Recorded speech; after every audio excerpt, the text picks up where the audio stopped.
నమస్కారం. గ్రామీణ పేదరిక సంస్థ కతలాపూర్ గారి ప్రగతి నివేదిక. మండలంలో మొత్తం 11,770 మంది సభ్యులను మనం ఎస్హెచ్జిలో చేర్పించడం జరిగింది.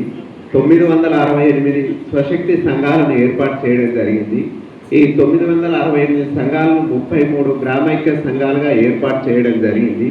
ఈ 33 గ్రామైక్య సంఘాలను కలిపి అరుణోదయ మండల సమైక్య అనేది ఏర్పాటు.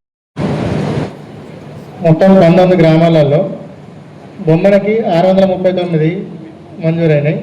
తుర్తి గ్రామానికి 169, పోతారం గ్రామానికి 417, గంభీర్పూర్ గ్రామానికి 963, సిరికొండ గ్రామానికి 1002, భూచంద్రపేట గ్రామానికి 538 సిలిండర్లు, తాండ్యాల గ్రామానికి 901, దూలూరు గ్రామానికి 403, కోసాన్పేట గ్రామానికి 369, అంబరిపేట గ్రామానికి 580, చింతకుంట గ్రామానికి 604, దుంపేట గ్రామానికి 417, ఇప్పపల్లి గ్రామానికి 259, కతలాపూర్ గ్రామానికి 685, ఊట్పల్లి గ్రామానికి 240, తక్కలపల్లి గ్రామానికి 651, రాజారాం తండా గ్రామానికి 53 సిలిండర్లు, పెగ్గర్ల గ్రామానికి 388, కలికోట గ్రామానికి 365.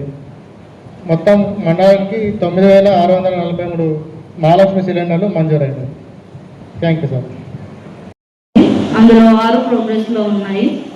మండల మొత్తంలో 238 ప్రోగ్రెస్లో ఉన్నాయి. 31 కంప్లీట్ అయినాయి. అవడం జరిగింది. అందులో 9 ప్రోగ్రెస్లో ఉన్నాయి.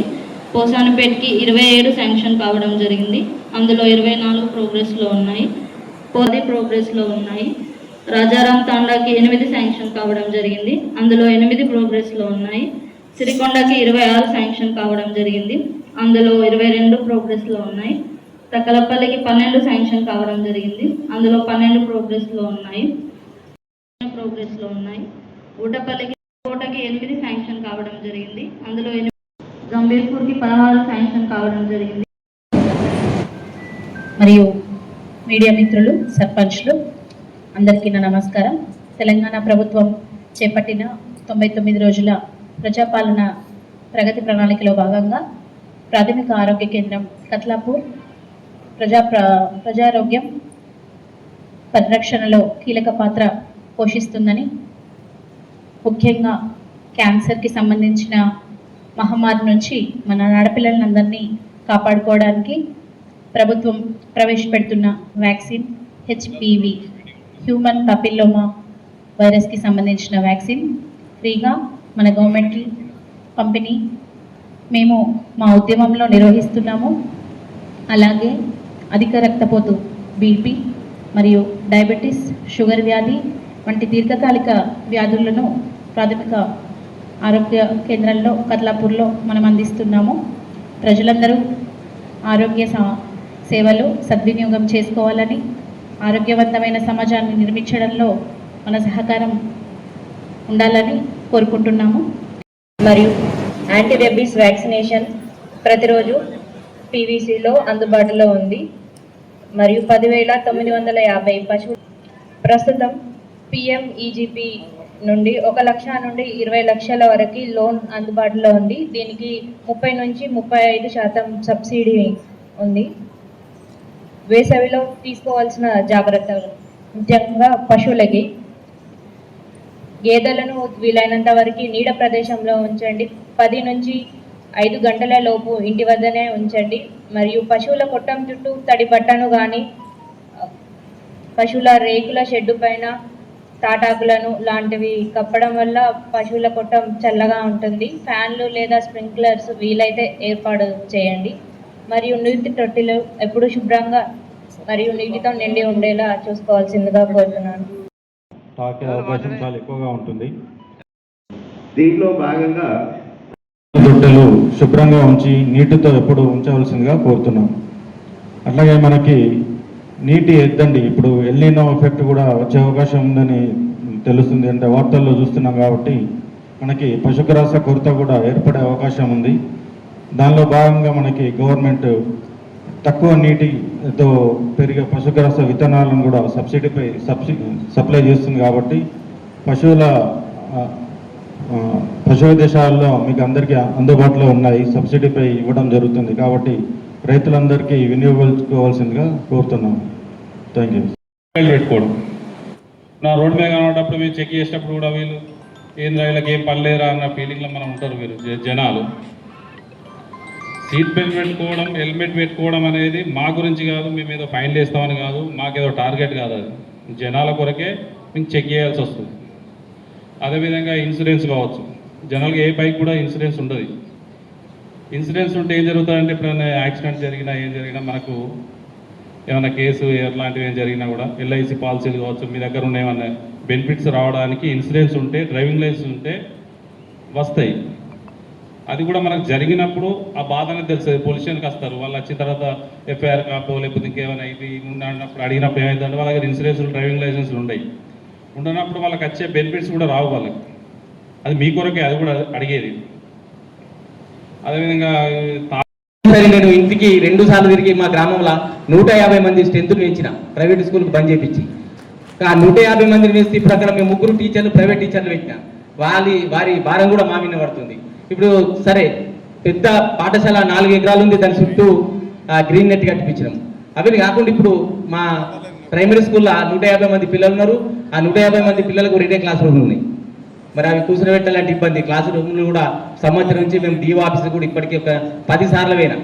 అంటే ఎక్కడైతే అవసరం ఉన్నాయో అక్కడ వసతులు అన్నది ప్రత్యేకంగా అధికారులు వచ్చి ఇక్కడ ఏం అవసరమో చూసుకొని మీరు అక్కడ ఇస్తే బాగుంటుంది. అవసరం లేని కాడ ఇచ్చి అవసరం ఉన్న కాడికి చెప్పుకోవడం కూడా కరెక్ట్ కాదు. ఇప్పుడు మళ్ళీ కూడా నేను ఒక 100 మందిని చేర్పించడానికి రెడీ ఉన్నా, కానీ మాకు ఇప్పుడు స్కూల్ బిల్ శాంక్షన్ కావాలా, లేకుంటే వాళ్ళని చెట్ల కింద కూర్చొని పెట్టాలి. మేము పోతే పేరెంట్స్ అడుగుతారు కదా, మేము మా పిల్లల్ని పంపిస్తే మరి మీరు ఎక్కడ కూర్చొని పెడతారని అడుగుతుంది. ఇటువంటి క్వశ్చన్లు ఉన్నాయి కాబట్టి అది ఒక విషయము. టీచర్లది మీ తరపున ఐఐటీ చేయండి, కానీ మేము చేసుకుంటాం. మా స్కూల్కు 5 లక్షల డొనేషన్ చేయించిన, వీటితో అక్కడ ఉన్న వసతులు మేము ఏర్పాటు చేసుకుంటాం. కానీ ప్రభుత్వం ద్వారా ఈ స్కూల్ బిల్డింగ్ అయితే కట్టుకోలేం కదా, టీచర్లు అయితే పెట్టుకోలేం కదా. టీచర్లను ఎక్కడన్నా అడ్జస్ట్మెంట్ చేసి అయ్యే పేపర్లలో చూస్తున్నాం 6 టీచర్లు ఉంటే 6 టీచర్లు ఉంటే 8 మంది పిల్లలు ఉన్నారు. అటువంటిది అంటే మన మంట లేకపోవచ్చు, స్టేట్ మొత్తం మీద అది కొంచెం ఆలోచించి ఎక్కడైతే పిల్లలు ఉన్నారో అక్కడికి పంపించి ఏర్పాటు చేయండి. టీచర్లు కూడా చేయండి. మా ఎంఈఓ గారికి అయితే గుర్తు, ప్రతిసారి కూడా మేము వాళ్ళకి చెప్తున్నాం. ఎక్కడ అయితే మనం స్కూలు డెవలప్ చేస్తున్నాం అక్కడ మీ అధికారులది కూడా పోస్తా ఉంటే మాకు కూడా జర సంతోషం అనిపిస్తుంది, ఇంకా చేయాలనిపిస్తుంది. కాబట్టి పాపం అందరూ లేబర్లు అడుగుతారు, పని కల్పిస్తే మేము కూడా పోతామని ఈ అవకాశం ఇచ్చిన మీ అందరికీ వాళ్ళ దగ్గరికి ఏం ముఖం పెట్టుకొని పోతాం, మాకు లీజ్కి ఇవ్వండి, వాళ్ళనేం అడగలేం కదా మనం. అంతే సార్. ఇంకొకటి మేడం, మన సన్నవర్ల బోనస్ భూషణ జనరల్ ఫండ్ పెండింగ్ చెక్కులు. సో మనకు రాష్ట్ర వ్యాప్తంగా ఆల్మోస్ట్ 99 crores పెండింగ్ ఉంది. కమిషనర్ గారు ఆల్రెడీ పర్సూ చేస్తున్నారు ఫైనాన్స్ డిపార్ట్మెంట్ తోటి. Maybe within 3rd or 4th వీక్లో అడ్జస్ట్ అయ్యే అవకాశం ఉందని చెప్పేసి చెప్తున్నారు. సో వెయిట్ అండ్ సీ, అది అయిపోతుందండి. ఎస్ఎఫ్సీ కూడా క్లియర్ అవుతున్నాయి. 2 సంవత్సరాల కింద డీజిల్ బంక్ వాళ్ళకి ఇచ్చిన చెక్కులు ఇప్పటికీ అవి పాస్ కాలేవు. వాళ్ళేమో మాకు వడ్డీ వేసుకోరు. మేము ఇంత మేము డబ్బులు దేని అండి, డీజిల్ బంక్ వాళ్ళకి జనరల్ ఫండ్ చెక్కులు పాస్ చేసినాయి, అవి ఇంకా చెక్కులు పాస్ కాలే. వాళ్ళు ఏంటంటే మేము వడ్డీ వేస్తామని చెప్పి వడ్డీ కలుపుకుంటారు వాళ్ళు. ఓకే, పాత బకాయిలు 2 సంవత్సరాల నుంచి పెండింగ్ ఉన్నాయి సార్. అది క్లియర్ అయితే లేదు, అది 1 month లో క్లియర్ అయితే. ఇప్పుడు ఎఫ్ఎఫ్సి కూడా 15 రోజులు ఉంది, సైడ్ పని చేస్తలేదు అంటారు సార్. ఈ gram Swaraj portal technical problem తోటి లాస్ట్ 10 days నుండి ప్రాబ్లం ఉంది. అది దేశవ్యాప్తంగా ఉంది, అది క్లియర్ అవుతుంది లేదు, నో ఇష్యూ. చిన్న ప్రాబ్లమ్స్ ఇవి. ఓకే, సో మీరు అన్నట్టు నీటికి సంబంధించి ఇప్పుడు ట్యాంకర్ సంబంధించి గతంలో పెండెన్సీ ఉందన్నారు. ఏం ఉన్నారా ఆర్డర్, ఏం ప్రాబ్లం ఏంది? అది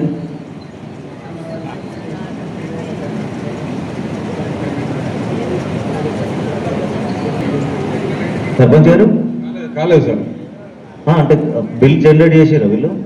ఏమో తెలియదు, రైతు అయితే రాలేదని చెప్పిండు. డబ్బులు నా దగ్గరకు వచ్చి ఇప్పటికి 10 సార్లు వచ్చింది. మేము సర్పంచ్ అయిన నుంచి ఒక్కసారి డీటెయిల్స్. సో రిమైనింగ్ సంబంధించి అదేవిధంగా మిషన్ భగీరథకు సంబంధించి కూడా మేము ఒకసారి ఈ గారితో కూడా మాట్లాడడం జరుగుతుంది, గ్రిడ్ ఈ గారితో. సో దానికి సంబంధించి టైలెంట్ మండల్స్ ఇవి మేడిపల్లి, కతలాపూర్ అనేది. సో దీనిలో కొంత ప్రాబ్లం ఉంటుంది, ఎందుకంటే సిరిసిల్ల నుండి వచ్చేటువంటి వాటరు. సో ఒకసారి మేము మాట్లాడడం జరుగుతుంది. తర్వాత స్కూల్కి సంబంధించినటువంటి దాదాపు ఇన్ఫ్రాకి సంబంధించినటువంటి వర్క్స్ అన్నీ కూడా శాంక్షన్ ఇచ్చాము. మ్యాక్సిమం ఎడ్యుకేషన్ డిపార్ట్మెంట్ నుండి వచ్చినాయి కూడా, ఎందుకంటే ఉపాధి హామీకి సంబంధించి అడిషనల్ డిఆర్డీఓగా నేను చూడడం జరుగుతుంది కాబట్టి మ్యాక్సిమం వర్క్స్ అనేది కూడా మేము శాంక్షన్ ఇవ్వడం జరిగింది. స్కూల్ టాయిలెట్స్ కానీ, కాంపౌండ్ వాల్స్ కానీ, తర్వాత అక్కడ కిచెన్ షెడ్స్ కానీ శాంక్షన్ ఇచ్చాం. ఇంకా ఎక్కడైనా రిక్వైర్మెంట్ అడగండి. అదేవిధంగా అడిషనల్ క్లాస్ రూమ్స్ అన్నారు. అడిషనల్ క్లాస్ రూమ్స్ అనేది గతంలో మనకు ఎంఓఎంబీలో ఉండేది. సో తర్వాత మనకు దీనికి సంబంధించినటువంటి అవకాశం ఏపీజీ రామ్జీ కొత్త స్కీమ్ ఇప్పుడు ఇందాకే మనకు ఎంపీఓ గారు చెప్పారు. దానిలో మనకు అడిషనల్ క్లాస్ రూమ్స్ అనేది కట్టుకోవడానికి వెసులుబాటు ఉంది. సో 1-2 months అయితే దానికి సంబంధించినటువంటి పరిష్కారం అనేది మనకు దొరికే అవకాశం ఉంది మెటీరియల్ కాంపోనెంట్ రూపంలో. సో అది అప్పుడు మనం ఏర్పాటు కన్స్ట్రక్షన్ చేసుకునే అవకాశం ఉంటుంది. సార్ ఒకటి సార్, మా కతలాపూర్ మండలం లాస్ట్ ఉన్నది కాబట్టి కొన్ని ప్రత్యేక నిధులు తాగునీటి కోసం ప్రత్యేకంగా మండలానికి కొంచెం నిధులు చూద్దాం, ఎందుకంటే సమ్మర్ యాక్షన్ ప్లాన్ అనేది నడుస్తున్నది. గ్రిడ్ లాస్ట్ ఉన్నాం కాబట్టి కొంచెం ఇబ్బంది అవుతుంది సార్. ఒకటి ఈ కొనుగోలు కేంద్రాలు ఇప్పుడు ఆల్రెడీ 50% వరి కోతలు అయిపోయినాయి, 50%. అది ఇంకా కొనుగోలు కేంద్రాలు ఏం సప్పులు లేదు, మరి అది కొంచెం తొందరగా ప్రారంభించేటట్టు చూడాలి. ఒకటి మన ఐకేపీ వాళ్ళది సార్ కమిషన్ డబ్బులు అవి దుర్వినియోగం అవుతున్నాయి సార్. అవి ఆ డబ్బులతో మనకు కోతులు పట్టే కార్యక్రమం ఏదైనా ఉంటే మీకు ఆ రకంగా ఆలోచించవలసిందిగా విజ్ఞప్తి చేస్తున్నాం సార్ సర్పంచ్ల తరఫున. లక్షలు దుర్వినియోగం అవుతున్నాయి సార్ అవి. సో థ్యాంక్ యూ ఈ అవకాశం ఇచ్చిన అందరికీ. సొసైటీ ఇన్ఛార్జికి మీరు ఒక ద్వారా నీళ్ళు వస్తాయని చెప్పి అంటారు సార్. దాంతోపాటు ఇంకొక మీరు కూడా సపోర్ట్ చేసి ఒక 2 బోర్లు మంజూరు చేయించాలని కోరుతున్నాం సార్. సార్ మేము లాస్ట్ టైం మేడంకి ఇచ్చాం 37 రైతు బోనస్ రాలేదు సార్ 37 మందికి. మా ఊరు నుంచి మండలంలో 50 మంది ఉంటే తాండేల విలేజ్ నుంచి 37 మందికి రాలేదు సార్. 19,20,000 పైన 19,20,000 పైన రావాలి సార్ మా రైతులకి 37 మందికి సార్. అదేవిధంగా సార్ లాస్ట్ ఏడీ గారికి అగ్రికల్చర్ ఆఫీసర్ గారికి లాస్ట్ ఇయర్ కూడా మేము యూరియా మా దగ్గర కొరత ఉంటుంది సార్ అని చెప్పడం జరిగింది సార్. ఏవో మేడం కూడా చెప్పినాం, చెప్తే కొంచెం పంపించేది సార్. యూరియా మా దగ్గర సార్ గ్రామ పంచాయతీ దగ్గర మాకు సొసైటీకి పట్టుకున్నాం.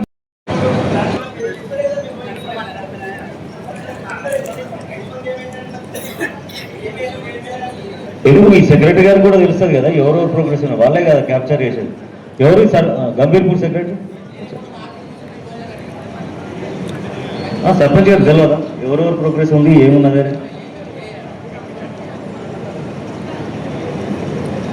వాళ్ళు నాట్ విల్లింగ్ ఇచ్చిరా? మీ ఇద్దరు కోఆర్డినేషన్ ప్రాబ్లం వస్తున్నది. సో అక్కడ ఒక్కసారి బెనిఫిషియరీ వైజ్ లిస్ట్ ఇస్తూ ఎవరు విల్లింగ్ ఉన్నారు, ఎవరిది ఏ ప్రోగ్రెస్లో ఉందని ఇవ్వండి, మిగతాయి మాట్లాడతారు. సో అడిషనల్గా డిలీట్ అయినాక అడిషనల్గా ఎవరైనా ఉన్నట్టయితే దాన్ని సబ్స్టిట్యూట్ మనం ఇవ్వగలుగుతాం.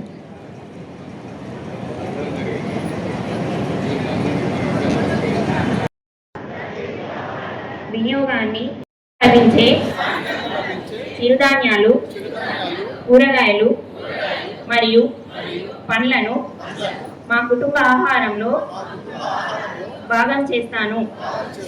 నా పిల్లలకు సమతుల్య ఆహారం, మానసిక ఎదుగుదలకు తోడ్పడతాను. బాధ్యత ఉన్నట్టయితే ఎలాంటి వాళ్ళకి సంబంధించినటువంటి ఆమ్ ఆద్మీ బీమా యోజన కానీ తర్వాత జేబీవైకి సంబంధించినటువంటి కానీ ఇందులో కూడా బెనిఫిట్ కాకుండా ఉన్నట్టయితే ప్రపోజ్ చేయండి, ఎన్ఎఫ్బిఎస్ ఇస్తాం. అది ఇమీడియట్గా మనకు శాంక్షన్ ఉంది. 20,000 వస్తుంది. ఓకే, ఒక 20,000 ఇస్తే 20 నెలల పెన్షన్ ఇచ్చినట్టు, మనం 10 నెలల పెన్షన్ ఇచ్చినట్టు. మీరు ఇప్పుడు ఇస్తే 10 రోజులలో శాంక్షన్ ఇచ్చేస్తారు. లాస్ట్ 2 సంవత్సరాల నుండి చనిపోయిన వాళ్ళు ఎవరైనా ఉన్నట్టయితే మీకు ఇవ్వడానికి అవకాశం ఉంది. అంటే మన కొత్త గవర్నమెంట్ ఫామ్ అయిన తర్వాత మా సంబంధిత ఎంపీడీఓ గారికి అడిగి మరి మా సెక్రటరీ గారిని అడిగి అన్ని పనులు ఇప్పటి వరకు అయితే నేను విజయవంతంగా చేసిన సార్. ఇక కూడా మన ప్రభుత్వంలో రేవంత్ రెడ్డి పాలన, అదిసన్న ఎమ్మెల్యే గారి ప్రభుత్వంలో నేను ఒక గ్రామ సర్పంచ్గా ముందుకుండి అన్ని పనులు మా సిరికొండ గ్రామాన్ని అన్ని రకాలుగా అభివృద్ధి పథకంలో నడిపిస్తానని సభాముఖంగా అందరికీ తెలియపరుచుకుంటూ ఈ అవకాశం ఇచ్చిన